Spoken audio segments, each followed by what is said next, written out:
қазір намаз оқитындардың да көбісі кальян шегеді. Расы да.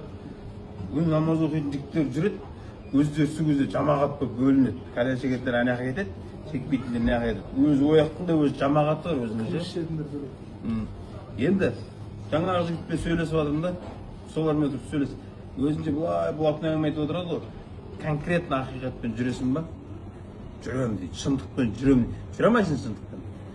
Кальян адал ма, арам ба? Нақты. Ортадағы уасақ, ортадағы жоқ қана. Макрух демей-ақ қойшы, макрух та жақсы емес қой. Бірақ ода макрух деген жоқ, арам. Егер адал дейтін болсаң, мен саған дәлелдеп беремін. Өйткені темекке 1000 теңге, 1,5 теңге кететін жер, білмеймін. Кальянға бір отырған кезде 10 мың, 20 мың, 30, уже бұлармен сөйлесе беріп үйреніп алдық қой. Төбедегі бір көмірі, бір соратыны, бұлар өз сорсатын өздерін топтар болады. Айналдырып сорсады өздері. Біреуі 8 теңге тұрады, бір қорғоры да. Бір отырған кезде 20-30 мың тастап кетеді. Бір отырған кезде 2 сағат, 3 сағат отыра ма? Жай отырады. Сен Құранға ондай уақыт бөлмейсің да. Одан кейін ана денсаулыққа бар синтетика қойылды. Кім саған натуральный клубниканың иісін әкеліп береді, ақымақ емес қой. Саған красканы тастай салады, сенің құның сол да. Сөйтеді да соны жұтып жатыр да аналар ше. Не болады? Арам. Сөйтеді да бұлар өздері ақырында не істейді? Мойындай жаңағы дейді конкретно или бар или жоқ. Адал ма, арам ба? Арам дейді да. Онда енді осы жерде тәубе ет дейсің ғой. Мұсылмансың ғой. Арамды білген кезде тәубе ету керек қой. Осы жерде тәубе ет дейсің ғой, арты шыдамайды қайттан.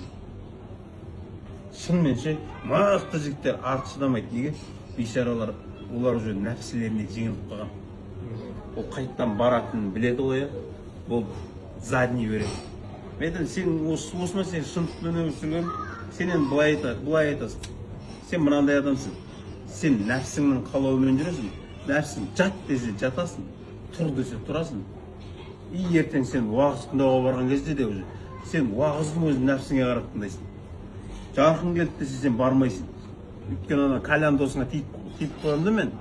Сен анау Мұса пайғамбардың Хизр алейхиссаламмен сапары, Сүлеймен алейхиссалам құмырсқамен сөйлесті деген жерлер бар ғой.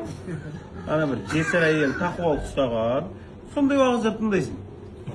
Жылап аласың да жүресің сол абейжінде кальянға барып. Ал өзіңнің нақты сенің темаңа келген кезде секіріп кетесің егер. Сен өз-өзіңді игере алмайсың, сен өзіңді басқара алмайсың. Нәпсіңді қимайсың. Мына спортта білесіздер ма? Спорт саласында мен де қызмет қылғанымда екі адам шыққан кезде бірінші тапсырмағандай анан эмоцияға берілдім. Ашуландырасың. Сол үшін грязный прием деген болады да. Егер мынау ашуланды ма, ол сен бұны уже не істейсің? Басқарасың. Контроль жасайсың. Ашуланған адам бас істемейді. Өзін өзі басқара алмайтын адам, өзін өзі игере алмайтын адам бар ғой, ол құр дөу денесі ұзады бар ғой, ол көппік дейді ондайларды. Ол былайша айтқан кезде не? Игеретін адам ғой былайша айтқан кезде ше. Контролируемый адам ол. Өзін өзі контроль жасай алмайтын ше. Сосын ол жігіттерге айту керек, сен шындықпен өмір сүремін деген бар ғой, шаймасын деу керек оларға. Енді осы кальян шегетіндердің өзінің мұхтарам жамағаттары болады. Мынау шегет, анау шегет ғой, өздері білесің ба, намаздан кейін жайлап бөлінеді. Сені ертпейді. Неге? Сен мешать етесің оларға. Арам деп айтасың дейсің. А енді қара оларға ауырын айтайын да. Дос не үшін керек? Дос жылатып айтады, дұшпан күлдіріп айтады қазақ. Батырды бәрекелді өлтіреді дейді. Одан кейін дос жақсылыққа шақыру үшін, жамандықтан қайыру үшін керек. Дәурен, мына тамақты ішуге бар ғой, любой шақырып алып іше беруге болады.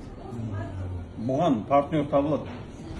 Дос бірін-бірінің қателігін көреді ғой, ерінің өзінің қателігін байқамайды. Оны мен байқаймын. Жанында жүрген. Айтпасан сен дос емессің да. Енді бұл кальян шегетіндер бар ғой, екінші кальян шегетінге жаңағыны мені есту харам екен. Ол ана өзінің мұхтарам жамағатына барып айта алмайды. Неге?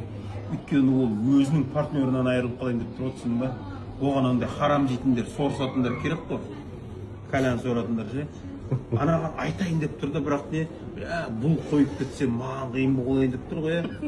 Сол үшін не болды? Бұл керек маған дейді да. Жасырып қалады. Түсініңіз ба? Алла тағала бізді бір-ақ сапамен мақтаған ғой. Сендер үмметтің ішіндегі қайырлысы болдыңдар дейді да. Немен? Жақсылыққа шақырасыңдар, жамандықтан қайырасыңдар дейді. Міне біздің качество осы да. Аллаға иман келтіресіңдер дейді. Одан кейін не болады? Біздің качествомыз намаз оқисың, ораза жасайсың деп жатқан жоқ. Сендер қайырлысы болып шығарылдыңдар. Немен? Жақсылыққа шақырасыңдар, жамандықтан қайырасыңдар дейді. Бұлар бірін-бірін жақсылыққа шақыра алмайды олар. Неге? Арттары шыдамайды, өйткені өз жалғыз ақ кетейін. Анан жалғыз өзі сора алмайды ғой анан ше. Түсініңіздер ма? Қараса харам қандай дәрежеге шейін түсіреді адам ше. Олар жанындағыларын біледі өзіне шынайы дос емес екенін. Просто сол кальян үшін жүргенін ше. Өйткені олар басқа жерде пайда істемейді. Біледі ғой ол жақсылыққа шақырмайтынын ше. Қатты десе де сол не шындығы бар ғой.